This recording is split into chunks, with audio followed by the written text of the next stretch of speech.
এখন বক্তব্য যিনি নিয়ে আসবেন তিনি হচ্ছেন আমাদের সবার প্রিয় বাংলাদেশে জাতীয়তাবাদী পক্ষের শক্তি এবং ইসলামের পক্ষে যিনি টকশোতে অংশগ্রহণ করে এই নষ্টা শেখ হাসিনার আতঙ্ক এই বাংলাদেশের কৃতি সন্তান ডক্টর তুহিন মালিককে তার মূল্যবান বক্তব্য দেওয়ার জন্য সবিনয় অনুরোধ জানান। ডক্টর তুহিন মালিক।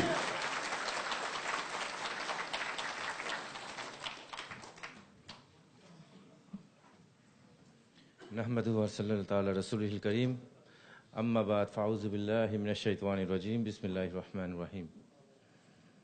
আসসালামু আলাইকুম ওয়া রাহমাতুল্লাহ।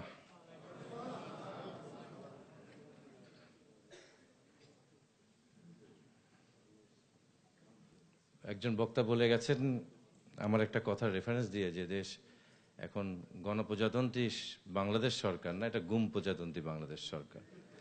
তো এটা তো আমি অনেকদিন আগেই বলেছি। বসে মনে হলো যে এখন বোধহয় সরকারের চরিত্রটা আরেকটা চরিত্র হয়েছে, সেটা হচ্ছে মিথ্যা রানী সরকার। মিথ্যার প্রপাগান্ডা দিয়ে যেভাবে তারা জাতীয়তাবাদী শক্তিকে এবং ইসলামী শক্তিকে নিশ্চিহ্ন করার যে রাজনীতি তারা করছে, প্রশাসন এবং রাষ্ট্রীয় প্রতিষ্ঠানকে ব্যবহার করে, তার থেকে মুক্তি কিন্তু তাদের লোকরাও পায়নি সেই মিথ্যা থেকে। যারা সত্য বলেছে কিংবা সত্য বলছে তারা হচ্ছে রাজাকার, যারা মিথ্যা বলছে তারা পাচ্ছে পদ পদবী পুরস্কার। যিনি মুক্তিযুদ্ধের স্বাধীনতার ঘোষক,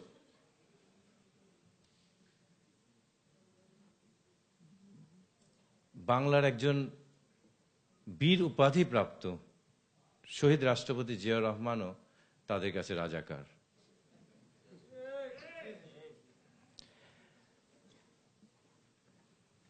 পাকিস্তানে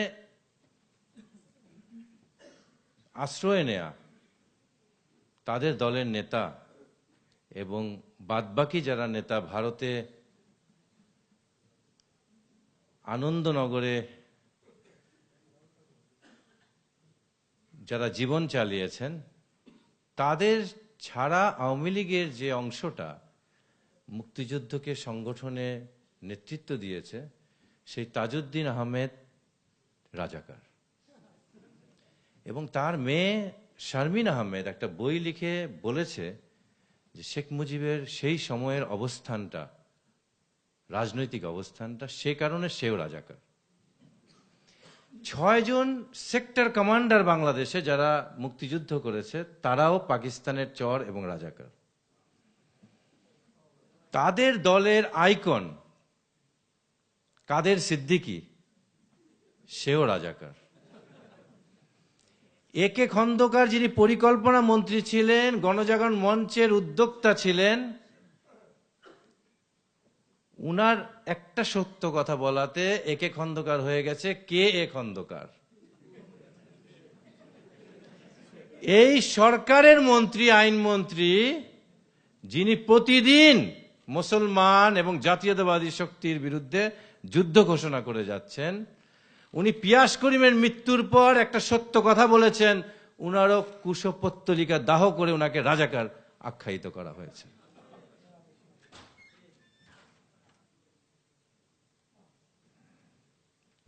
বাংলাদেশের মুক্তিযুদ্ধের সর্বাধিনায়ক জেনারেল ওসমানীও তাদের চোখে আজকে রাজাকার।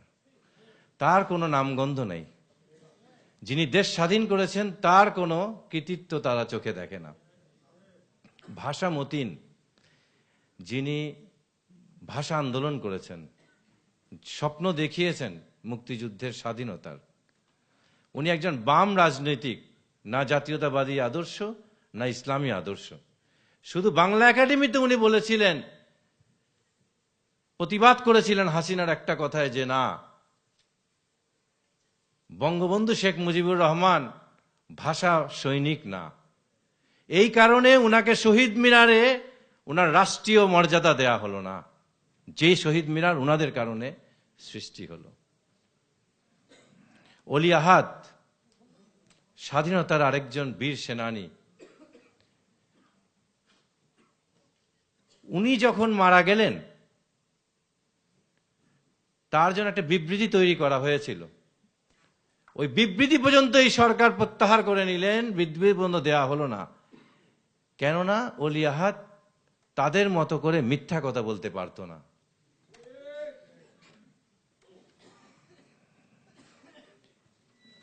এটা বলার উদ্দেশ্য হচ্ছে, তারা এমন কেউ নেই দলের ভেতরে দলের বাইরে যেই তাদের ব্যক্তি পূজার বিরুদ্ধে গিয়েছে তাকেই তারা রাজাকার বলেছে। ইসলামে ব্যক্তি পূজা হারাম, সে যেই হোক না কেন, আল্লাহ ছাড়া যেই হোক না কেন তার পূজা হারাম। বাংলাদেশে বঙ্গবন্ধুর পূজা চলছে, আইন জারি করে বঙ্গবন্ধুর পূজাকে বাধ্যতামূলক করা হয়েছে। এই পূজা যে না করবে তার সর্বনিম্ন শাস্তি 7 বছর, সর্বোচ্চ 14 বছরের শাস্তি। আমি যদি ভুল বলি আপনারা আইন দেখে নেবেন, একটা বিশেষ আইন করা হয়েছে তার জন্য, সংবিধান সংশোধন করা হয়েছে তার জন্য, তার ছবিকে মালা পরাবার জন্য, ছবিকে শ্রদ্ধা করার জন্য।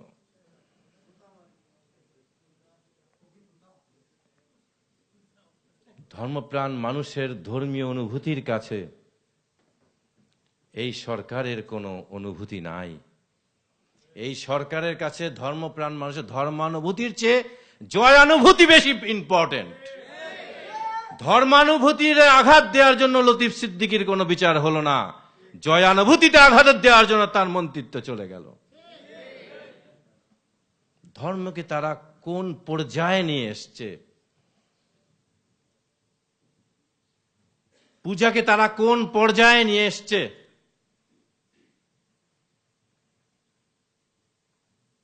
একটা হালকা কথা বলি, যারা প্রবাসী আছেন আপনাদের জানার জন্য যে বাংলাদেশ কেমন আছে। বাংলাদেশ কেমন আছে একটা ছোট গল্প বলি, এখানে তো অনেকে কৌতুক করেছে, এত রাশভারী কথা আমি একটু পরে আসব। এক লোক উত্তরবঙ্গ থেকে বঙ্গবন্ধু সেতু দিয়ে ঢাকায় আসছিলেন। বঙ্গবন্ধু আন্তর্জাতিক সম্মেলন কেন্দ্রের কাছে ওনার আল্লাহ না করে একটা অ্যাক্সিডেন্ট হয়েছে। অ্যাম্বুলেন্স এসে তাকে বঙ্গবন্ধু হাসপাতালে ভর্তি করালো। ওনার যাওয়ার কথা ছিল বঙ্গবন্ধু স্টেডিয়ামে বঙ্গবন্ধু ফুটবল কাপ ফাইনাল প্রতিযোগিতা দেখার জন্য। উনি যেতে পারলেন না, খবর নিলেন সেখানে শেখ জামাল এবং শেখ রাসেলের মধ্যে খেলা হয়েছে, শেখ কামাল ক্রীড়াচক্র চ্যাম্পিয়ন হয়েছে। উনি সুস্থ হয়ে যখন বঙ্গবন্ধু মেডিকেল কলেজে বিল দিতে গেলেন, বঙ্গবন্ধুর ছবিওয়ালা নোট দিয়ে বিল পরিশোধ করলেন এবং 1 টাকার যে ভাঙতিটা দেয়া হলো সেই কয়েনেও বঙ্গবন্ধুর ছবি। 1 টাকার কয়েন পর্যন্ত যে রাষ্ট্র ছাড়তে পারে না মুজিবকে নিয়ে আসে, এর চেয়ে নিচে আরো নেমে যাবে এই পূজারী চক্র। দখলদারিত্বের জায়গা তারা কোথায় নিয়ে গেছে, সংবিধান, রাষ্ট্র, প্রত্যেকটা ইনস্টিটিউশনকে তারা ধ্বংস করেছে। নির্বাচন কমিশন এখন, আমি সেদিন বলেছিলাম আপনারা ভুলে গেছেন, নির্বাচন কমিশন এখন রকিবাচন কমিশন। মিজানাধিকার কমিশন তারা তৈরি করেছে, তারা চোখে কিছুই দেখে না। প্রতিষ্ঠানগুলোকে তারা যেভাবে ধ্বংস করেছে এবং প্রতিষ্ঠানগুলোতে যেভাবে এইচটি ইমামের বক্তব্য অনুযায়ী ছাত্রলীগের লোকজনকে রিক্রুট করা হয়েছে এবং তারা যেভাবে বুক পেতে নিচ্ছে তাদের জন্য, এই রাষ্ট্র ব্যবস্থার যে মেরুদণ্ড আছে, গণতন্ত্রের যে প্রাতিষ্ঠানিকতা আছে, পুরোটাই তারা ভেঙে দিয়েছে। পুরো প্রশাসনকে তারা প্রশাসন লীগ বানিয়ে দিয়েছে। এমন কোন স্তর নেই দলীয়করণের যেখানে তারা সেটাতে সফলতা অর্জন করেনি।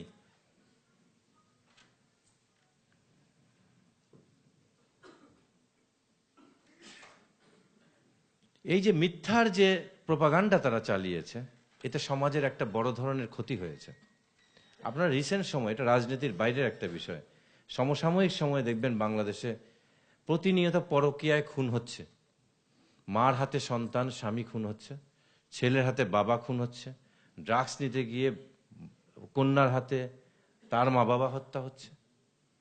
এই যে মূল্যবোধের একটা বড় ধরনের অধপতন, এটা আমাদের রাজনৈতিক মূল্যবোধের স্খলন থেকে তৈরি হয়েছে, যেখানে সাধারণ মানুষ দেখছে যে একটা হারাম কাজ ঘুষ, সেটাকে সরকার স্পিড মানি বলে হালাল বলছে। মানুষ কি মনে করছে যে ঠিক আছে আমি খেলেই কি, সরকার তো এটা প্রকাশ্যে এটাকে বৈধতা দিচ্ছে। একটা ছোট বাচ্চা জ্ঞান হওয়ার পর থেকে সে জানছে তার একমাত্র উদ্দেশ্য হচ্ছে প্রতিপক্ষকে সাথে প্রতিযোগিতা করার, সেটা হচ্ছে ফাঁসি। ফাঁসি হচ্ছে একমাত্র পন্থা যাতে তার প্রতিপক্ষকে সে ঘায়েল করতে পারে। সমাজে যে বাচ্চাদের মাথায় একটা মূল্যবোধের অবক্ষয় তৈরি করা দেওয়া হয়েছে, যে ফাঁসির মাধ্যমে একটা মানুষকে হত্যা করবে এবং হত্যা করার পর সেখানে মিষ্টি বিতরণ করে তারা গান নাচ করবে। যেমন 28শে অক্টোবর লাশের উপরে লগি বৈঠা দিয়ে পিটিয়ে তারা লাশের উপর দাঁড়িয়ে নৃত্য করেছিল। এই যে বিভৎসতা, এই যে মূল্যবোধের অবক্ষয়ের কারণে রাষ্ট্রের প্রত্যেকটা জায়গায় আজকে মূল্যবোধের এই ধ্বংস শুরু হয়েছে। এটার মূল কারণ হচ্ছে রাষ্ট্রীয় পৃষ্ঠপোষকতা, এই অবক্ষয়ের। মানুষ দেখছে যে একদিকে যিনি মুক্ত হস্তে, যারা শুধুমাত্র আল্লাহ এবং আল্লাহর রসুলের সম্মান চাইতে গিয়ে ঢাকা শহরে এসেছিল, তাদেরকে নৃশংসভাবে রাতের অন্ধকারে হত্যা করা হলো। এবং মুসলমানের সবচেয়ে অনুভূতির জায়গা কোরআন শরীফ পড়ানো হলো, তার বিচার আজ পর্যন্ত যখন হলো না, মানুষের মূল্যবোধের নৈতিক জায়গাটার কিন্তু শেকলটা সেদিনই ভেঙে গেল। মানুষ যখন দেখে একটা মিথ্যাবাদী, একটা ডাকাত, একটা ডাইনি, হিংস্র হায়না যখন মানুষের রক্ততে উন্মুখ হয়ে আছে, সেই সময় আরেকজন গডফাদার সেই গডমাদারের পক্ষে সংসদে দাঁড়িয়ে বলে আমার নেত্রী অলিয়া উলিয়া হয়ে গেছে। তাহলে যে অলিয়া উলিয়ার যে ইজ্জত মানুষের মনে ছিল, যে অলিয়া উলিয়া কি হয়, তাদের কাছে মানুষ দোয়া চাইতে পায়, আর আজকে এই শাড়ি পরা অলিয়া উলিয়াকে মানুষ দেখে মানুষের মূল্যবোধের জায়গাটা শেষ হয়ে গেছে, ধ্বংস হয়ে গেছে। আমি ঠিক বলছি কিনা? মূল্যবোধের এই জায়গাগুলোকে তারা যেভাবে কটাক্ষ করেছে, মানুষ যখন দেখছে তারা মিথ্যাভাবে বলছে, একদিকে ইসলামী শক্তিকে তারা হত্যা করছে, আনন্দ উল্লাস করছে হত্যার উপরে, অন্যদিকে বলছে আমি মদিনা সনদে দেশ চালাচ্ছি। নাউজুবিল্লাহ, নাউজুবিল্লাহ। এবং পরপরই বলছে যে মা দুর্গা গজে চড়ে এসে ফসল দেয়, সেই ফসল আমরা মুসলমানরা খাচ্ছি। এই যে ইমানের বৈপরীত্য, সমাজ, রাষ্ট্র, প্রজন্ম, এটা থেকে বড় ধরনের একটা স্খলনের মধ্যে চলে গেছে। রাষ্ট্র যখন নৈতিক এবং মূল্যবোধের জায়গা থেকে সরে আসে, আমাদের রাষ্ট্র যেহেতু রাজনৈতিক সচেতন, আমরা সবাই রাজনৈতিক সচেতন, রাজনীতি আমাদেরকে অনেকভাবে নিয়ন্ত্রণ করে। এই যে রাজনৈতিক নিয়ন্ত্রণটা আমাদের সামাজিক নিয়ন্ত্রণকে আবদ্ধ করে ফেলেছে। সমাজ সম্পূর্ণ এই ভ্রান্ত মিথ্যা জায়গায় চলে গেছে। দুটা জায়গায় তারা হিট করেছে, এই দিল্লির চক্র, ইসরায়েলি চক্র, হিন্দুয়ানি চক্র, দুটা জায়গায় হিট করেছে। একটা হচ্ছে জাতীয়তাবাদী শক্তি, আর একটা হচ্ছে ইসলামী শক্তি। দেখেন, দুটা শক্তিকে তারা মিথ্যা দিয়ে, সম্পূর্ণ মিথ্যা বলে ধ্বংস করছে। জাতীয়তাবাদী শক্তির যিনি একমাত্র এই মুহূর্তে বাংলাদেশে একমাত্র যদি বলা যায় নেতা, তাকে তারা হত্যার চেষ্টা করেছে, তার বংশধরকে নির্মূল করার চেষ্টা করেছে, তাকে ঘর ছাড়া করেছে, মেরুদণ্ডের হাড়ে আঘাত করেছে যাতে সে হাঁটতে না পারে। এগুলো কেন করা হয়েছে? জাতীয়তাবাদী শক্তিকে ধ্বংস করার জন্য। এবং যেভাবে মিথ্যা চালিয়েছে, পুরো প্রশাসন তাদের কাছে, পুলিশ তাদের কাছে, পুরো জুডিশিয়ারি তাদের কাছে, প্রসিকিউশন তাদের কাছে, 8টা বছর হয়ে গেল আজ পর্যন্ত তারেক রহমানের বিরুদ্ধে একটা অভিযোগকে প্রমাণ দিতে পারেনি। ইসলামী শক্তি আল্লামা শফির মতো মানুষকে তারা যেভাবে আজে বাজে কথা বলেছে, আল্লামা শফি সম্পর্কে যে সমস্ত অশ্লীল শব্দ প্রয়োগ করেছে এই ইনু জানোয়ারটা, আল্লাহ পাক সবর করছেন এই আল্লামা শফির বরদুয়ায় ইনশাআল্লাহ এরা 570 সাবানও পাবে না। তাদের টার্গেট হচ্ছে ইসলামী শক্তি এবং জাতীয়তাবাদী শক্তিকে মিথ্যা প্রোপাগান্ডা, হয়রানি, বিভিন্নভাবে নিষ্পেষণ করে এদেরকে ধ্বংস করে দিয়ে দিল্লির শাসন এবং নাস্তিত্ববাদী শক্তির মন্দির এটা বাংলাদেশকে তারা তৈরি করতে চায়। একমাত্র দেশ বাংলাদেশ। পুরো পৃথিবীতে, আমি এটা প্রায়ই বলি তো বোঝার জন্য বলছি, পুরো পৃথিবীতে সংখ্যালঘু নির্যাতন হয়, বাংলাদেশ একমাত্র দেশ যেখানে সংখ্যাগুরু নির্যাতন হয়, যেখানে সংখ্যাগুরু মানুষের মূল্যবোধ ধারণ করার জন্য, সংখ্যাগুরু মানুষের মূল্যবোধ, তার লেবাস, তার পাগড়ি, তার টুপি, তার দাড়ি, এমনকি তার আল্লাহর ওহির কিতাব রাখাটা অপরাধ। আশ্চর্য দেশ, ইসলামী বই, আল্লাহর কিতাব রাখলে অন্যতম বড় অপরাধ। কিন্তু ঘুষ খাওয়া এই দেশে অপরাধ না, হারাম খাওয়া অপরাধ না।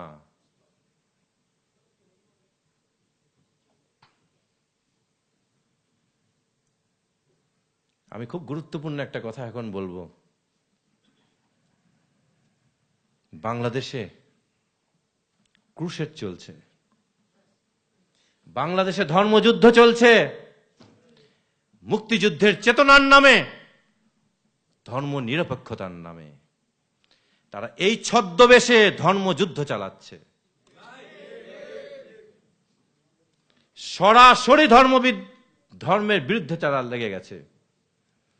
বাংলাদেশ আজ এক, কি বলবো, 32টা দাঁতের মাঝখানে একটা জিহ্বা বাংলাদেশ, চতুর্দিকে ইন্ডিয়া, চতুর্দিকে কাফেররা, মাঝখানে লা ইলাহা ইল্লাল্লাহর জিহ্বা। কিছু করলেই তারা কামড় দিয়ে বসে, নাড়াচাড়া করলেই। এই জিহ্বা বাজবে শুধুমাত্র একটা জিকিরে, সেটা হচ্ছে লা ইলাহা ইল্লাল্লাহ। আমাদের একমাত্র পরিচয়, ইসলামী শক্তি এবং জাতীয়তাবাদী শক্তির একমাত্র পরিচয়, একমাত্র ডক্ট্রিন হচ্ছে লা ইলাহা ইল্লাল্লাহ। এটাকে বাঁচিয়ে রাখতে হবে এবং এটারই তারা শত্রুতা করছে।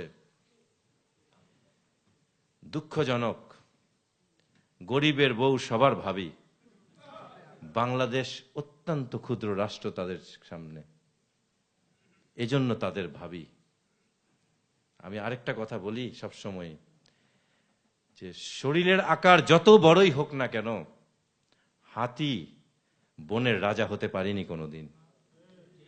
বাংলাদেশ আয়তনে যত ছোটই হোক, ভারত আয়তনে যত বড়ই হোক, বাংলাদেশের মানুষ ভারতকে কোনোদিন রাজা মানে না।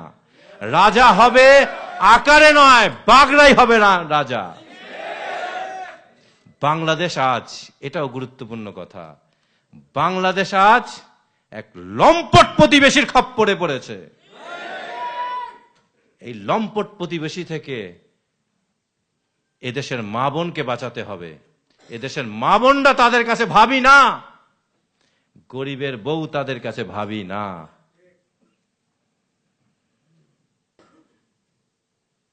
এই মুহূর্তে লড়াইটা হবে ইসলামের বিরুদ্ধে, শত্রুদের বিরুদ্ধে মুক্তিযুদ্ধ এবং স্বাধীনতার ঘোষণা। এই মুহূর্তে স্বাধীনতার ঘোষণা করতে হবে এই নাস্তিক এবং ইসলাম বিরোধীদের বিরুদ্ধে। এটাই আমাদের মুক্তিযুদ্ধ। আমরা যে মুক্তিযুদ্ধ করেছি সেটা খণ্ডিত মুক্তিযুদ্ধ। এই মুক্তিযুদ্ধ আমাদের শেষ হয়নি।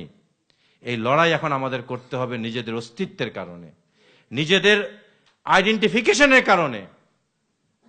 না হলে আমাদের প্রজন্ম, আমাদের সন্তানরা ভুলে যাবে যে এটা শাহজালাল শাহপরানদের দেশ, এটা আলেমদের দেশ, এটা দেওবন্দীদের দেশ।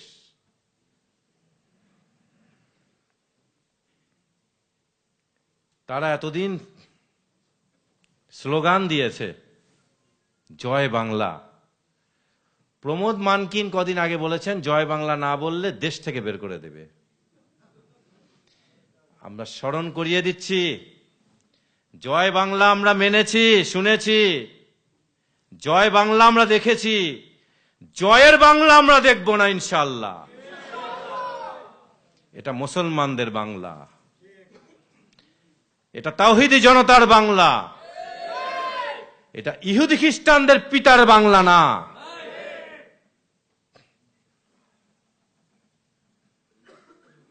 পুরা রাজনীতিটাকে তারা কুলুষিত করেছে নাস্তিকদেরকে সাথে নিয়ে। যে নাস্তিকরা তার বাবাকে হত্যা করতে চেয়েছে, যেই নাস্তিকরা তার বাবা মারা যাওয়ার পর ট্যাঙ্কের উপরে উলঙ্গ নৃত্য করেছে, যেই নাস্তিকরা তার বাবার চামড়া দিয়ে ডুগডুগি বাজাতে চেয়েছে, তাদেরকে আজকে সাথে রেখেছে শুধুমাত্র ইসলামকে আঘাত করার জন্য। মনে রাখবেন, বাংলাদেশে বাম পচলে হয় আওয়ামী লীগ। একটা বাম যখন পচে যায় ইনুদের মতো, তার নাম হয় আওয়ামী লীগ। আর যখন আওয়ামী লীগ পচে, তার নাম হয় নাস্তিক।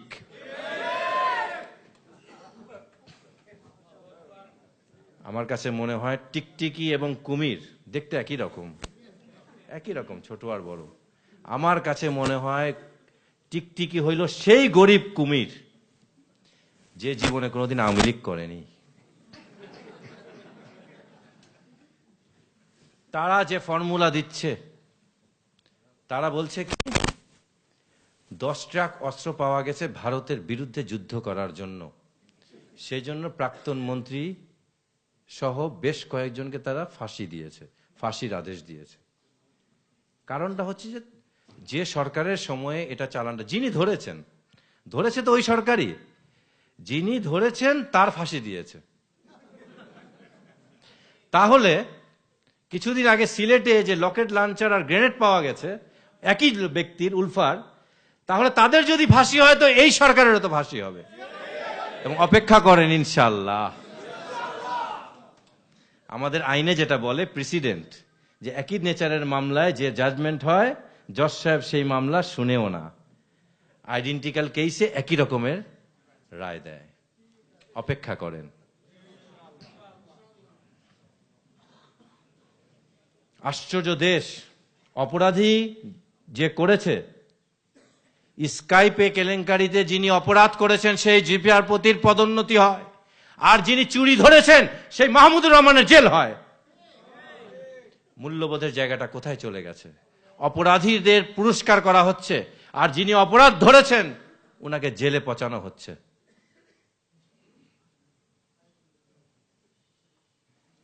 তারা মুক্তিযুদ্ধের চেতনা নিয়ে চেতনা ব্যবসা করে। যারা মুক্তিযুদ্ধের সনদ জাল করতে পারে, সনদ জালকারীদের নিয়ে প্রধানমন্ত্রী বিদেশে সফর করতে পারেন,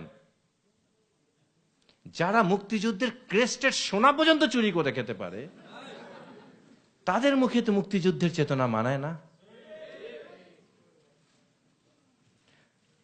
যাদের সংসার চলে পদ্মা সেতুর দুর্নীতির টাকায়, যাদের সুট বুট চলে শেয়ার বাজারে লুণ্ঠনের টাকায়, যাদের বউ বাচ্চা শপিং করে হলমার্ক ডেস্টিনির টাকায়, তাদের মুখে দুর্নীতির কথা মানায় না।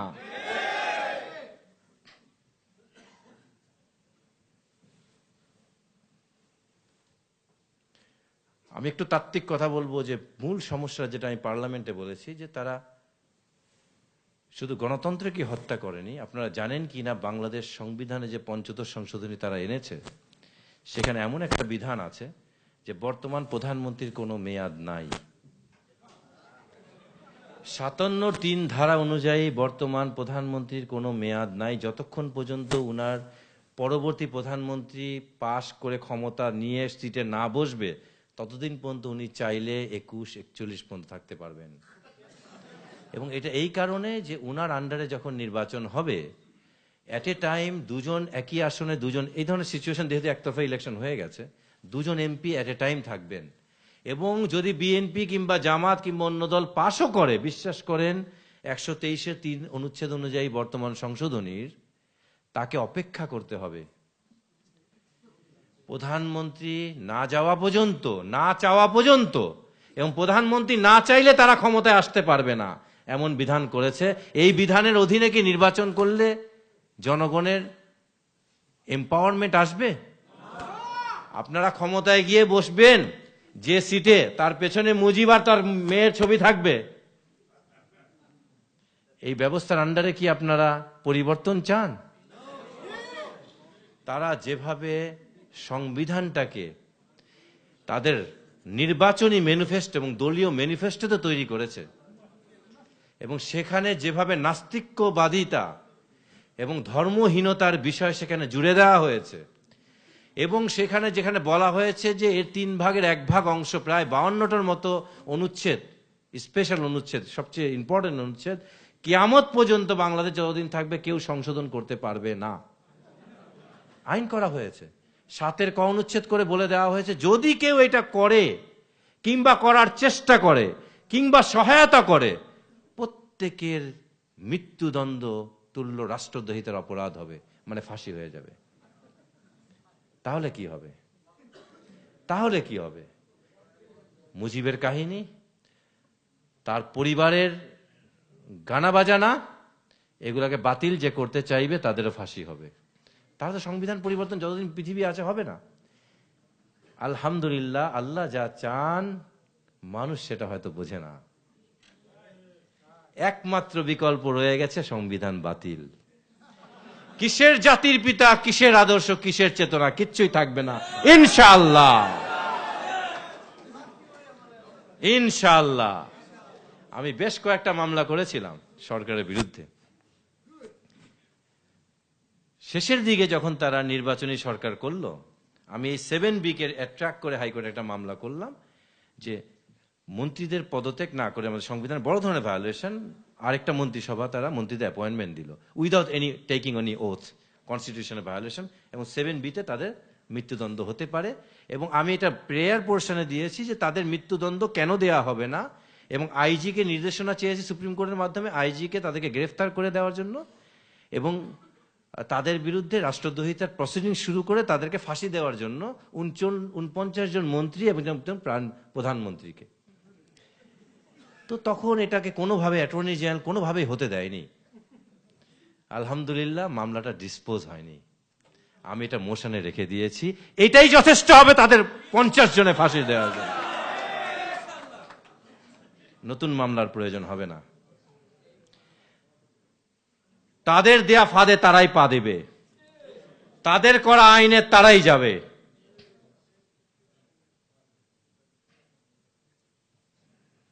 প্রয়োজন শুধু আমাদের, যেটা নেতৃবৃন্দ বলেছেন, মুহিত সাহেব বলেছেন, আমাদের মোল্লা ভাই বলেছেন, অত্যন্ত গুরুত্বপূর্ণ কথা, রাজনৈতিক কথা, যে রাজনৈতিক শক্তির বিস্ফোরণ না ঘটলে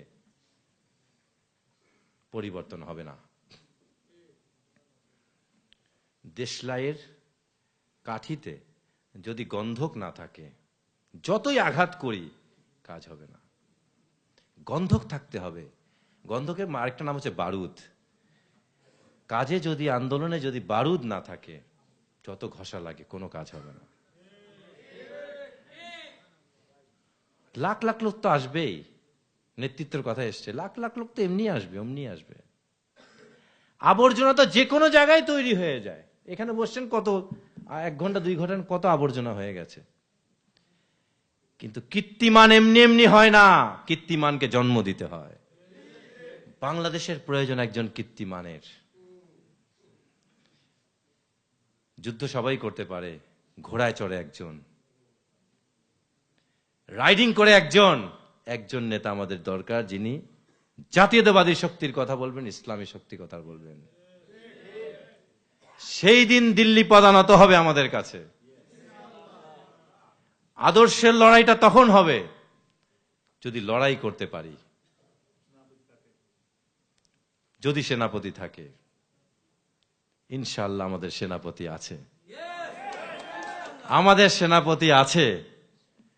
মিথ্যাতে হয়তো ঢেকে রেখেছে, কিন্তু যেদিন তার আগমন ঘটবে, মনে রাখবেন, একটা সূর্য কিন্তু প্রতিদিন উঠে কোনো আওয়াজ না দিয়ে উঠে যায়।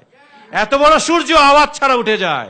যে কোনো দিন সকালে উঠে যাবে, যে কোনো দিন জাতীয়তাবাদী শক্তি, যে কোনো দিন ইসলামী শক্তির বিজয় ঘটবে।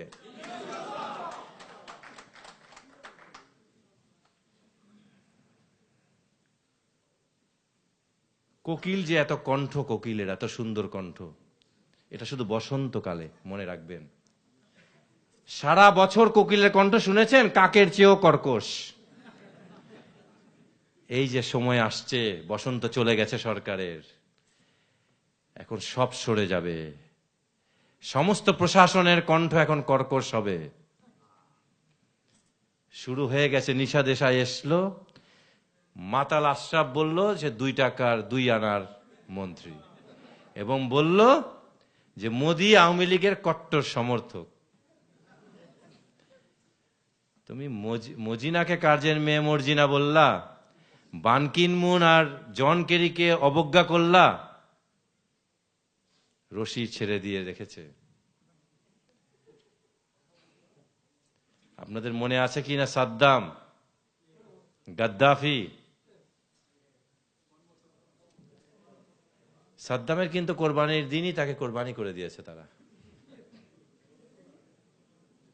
সরকারের পায়ের তলায় মাটি নাই। মাটি থাকলে এই কথা তারা বলে না। একটা সুস্থ লোক এই কথা বলতে পারে না। নিশ্চয়ই এমন কিছু ঘটেছে সেদিন বাংলাদেশে। নিশা দেশাই আসাটাই তো একটা ঘটনা। সবকিছু যদি ভালোই চলে, উন্নয়ন দিয়ে দিয়ে সবই হয়, নিশা দেশাই কেন আসবে? আর নিশা দেশাই এসে এমন কি কথা বললেন যেটা ওরা সহ্য পর্যন্ত করতে পারলো না, তার বিরুদ্ধে যুদ্ধ ঘোষণা করে দিল। উনি এখনো বাংলাদেশে আছেন। তাদের সময় হয়ে গেছে। তারা এখন একটা মধ্যবর্তী নির্বাচন দিয়ে বাঘের পিঠ থেকে নামতে চাচ্ছে। আমাদের এই ফাঁদে পাড়া দেয়া ঠিক হবে না। ঠিকটা আপনারা আসতে বলেছেন। যতমূলা শক্তি আছে, এই শক্তির যে ঐক্য চেয়েছেন মোল্লা ভাই এবং অন্যান্যরা, এই শক্তির ঐক্যে যদি ফাটল ধরে, যেরকম 200 মতো লোকের রক্তকে আমরা 5ই জানুয়ারিতে মূল্য দিতে পারিনি, সেই রকম সমস্ত কিছু বৃথা হয়ে যাবে যদি এই ইহুদি এবং হিন্দু সাম্রাজ্যবাদীর চক্করে যদি আমরা পড়ে যাই। এটা আদর্শের লড়াইয়ের সাথে এটা কৌশলের লড়াই। জোশের আন্দোলনের সাথে এটা হুঁশেরও আন্দোলন। আবেগের আন্দোলনের সাথে এটা মেধারও আন্দোলন। যেমন কুকুর তেমন মুগুর।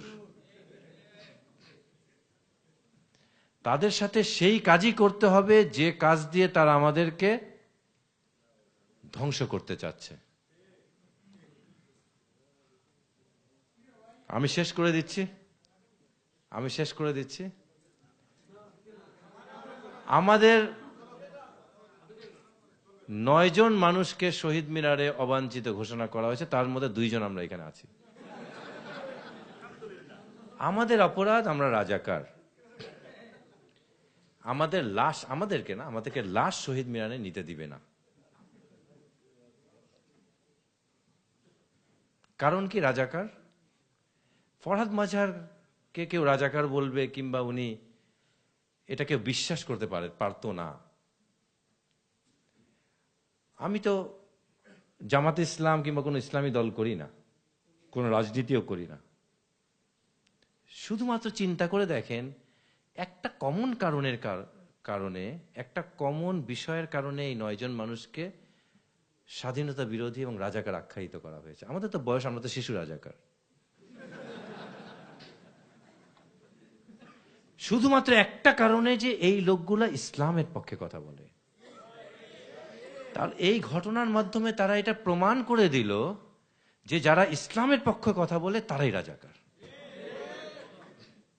এটা প্রমাণ হয়ে গেছে। কারণ এই 9 জন লোকের সাথে তারা আরো 12 কোটি মানুষকে যোগ করেছে অবাঞ্ছিত তালিকায়। আমাদের 9 জনকে করেনি, আরো 12 কোটি লোককে তারা অ্যাড করেছে। আমি শেষ করে দিচ্ছি, এখানে আফসোসের কিছু নেই। আল্লাহ পাক ইমানের পরীক্ষা নিচ্ছেন। এমনি এমনি সবকিছু হবে না। তার দুনিয়া এত নবী রসুল আসার প্রয়োজন হতো না। আল্লাহ নবী 6 কিলোমিটার মাইল তাকে পাথর দিয়ে মারা হতো না। যে নবীর শরীরে মশা মাসি বসা হারাম ছিল, উনার শরীরেও রক্তপাত ঘটেছে দিনের জন্য। এমনি এমনি আসবে না, এমনি এমনি আসবে না। আসলে তো এই জমানায় আল্লাহ পাক নবীকে আনতে পারতেন, মোবাইলে স্যাটেলাইটে উনি বলে দিতেন, সবাই ইসলাম গ্রহণ করে নিত, সহজ ছিল। কিন্তু আল্লাহ যে বিধান করেছেন, এই যে মুজাহিদাকে শর্ত করেছেন, মুজাহিদা ছাড়া কিচ্ছুই হবে না, এবং আল্লাহ পাক ওইটার হিসাব নিবেন। ওই জায়গাটারই বেনিফিট আমরা নিয়ে যাব দুনিয়াতে, আখেরাতে, দুনিয়ার কাজে, আখেরাতের কাজে। শর্ত একটাই, মুজাহিদার শর্ত। যতক্ষণ পর্যন্ত আমি আপনি শুধুমাত্র ফি সাবিলিল্লাহ, শুধুমাত্র আল্লাহর জন্য, পাল্লার জন্য না, আল্লাহর জন্য, ধানের শীষের জন্য না, আল্লাহর জন্য যখন আমরা লড়াই করব, ইনশাআল্লাহ ইনশাআল্লাহ শয়তানি শক্তি 313 জন লোকের মাধ্যমে ধ্বংস হবে। এবং মনে রাখবেন, এই সরকারের সবচেয়ে বড় দুশমন কে? এই সরকারের সবচেয়ে বড় প্রতিদ্বন্দ্বী কে? এই সরকারের মাধ্যমে সবচেয়ে বেশি আঘাতপ্রাপ্ত কে? এই সরকারের দ্বারা সবচেয়ে বেশি নির্যাতিত কে? ইসলামী শক্তি। যে নির্বাচিত হয়, ক্ষমতা সেই পায়। পৃথিবীর বিধানই এটা, আশ্চর্য হওয়ার কিছু নাই। প্রধান প্রতিপক্ষ তো ইসলাম এই সরকারের কাছে, ইসলামী শক্তি, এবং নির্যাতন তাদের উপরই হচ্ছে। প্রতিপক্ষ কিন্তু তারাই। প্রতিপক্ষ হিসাব করে দেখেন, প্রতিপক্ষ কিন্তু তারাই, শুধু ইসলামী শক্তি। আল্লাহ পাক কিছু না করতে করতেই আমাদেরকে প্রধান প্রতিপক্ষ বানিয়ে দিলেন। আমরা কিছুই করিনি, এমন কিছুই করিনি আল্লাহর খুশির জন্য, কিন্তু আল্লাহ বানিয়ে দিলেন আমাদের প্রধান প্রতিপক্ষ। এখন প্রধান প্রতিপক্ষ বানিয়েছেন, শুধু ক্ষমতাটা যদি আল্লাহ দিবেন, এমনি এমনি দিবেন না। এটার জন্য মেহনত শর্ত, মুজাহিদা শর্ত। আমি শেষ করে দিচ্ছি, এই বিজয় হবে এজন্য হবে, যার উপরে জুলুম হয়, যে মজলুম হয়, আল্লাহর নিয়ামত এবং বরকত তার উপরেই হয়। একটা গরু, একটা ছাগল বছরে 1-2টা বাচ্চা দেয়, আর সারা বছর আমরা গরু ছাগল খাই। কোরবানির সময় তো গরু ছাগল সব শেষই হয়ে যায়। তারপরে বাংলাদেশে গরু ছাগল কমে না, কিন্তু একটা কুকুর, বাংলাদেশে কেউ কোনো কুকুর খায় না, কিন্তু রাস্তায় রাস্তায় কুকুর 10টা-15টা করে বাচ্চা দেয় এট এ টাইম। কুকুরের বংশ বিস্তার হয় না, কারণ এই গরু ছাগলের উপরে আল্লাহর নাম, আল্লাহু আকবার বলে কোরবানি হয়। এটার মধ্যে কোরবানি হয়, আত্মত্যাগ হয়, আল্লাহর নাম থাকে, এজন্য তার মধ্যে বরকত হয়, প্রতিদিন, প্রতি বছর বরকত হয়। আর এই আধিপত্যবাদী শক্তি, হিন্দু শক্তি, ইসরায়েলি শক্তি, কুকুর শক্তি, শত শত বাচ্চা দিলেও তাদের ধ্বংস অনিবার্য, তাদের বরকত কোনোদিন হবে না। ও আখিরু দাওয়ানা আলহামদুলিল্লাহি রাব্বিল আলামিন। আসসালামু আলাইকুম ওয়া রাহমাতুল্লাহি ওয়া বারাকাতুহু।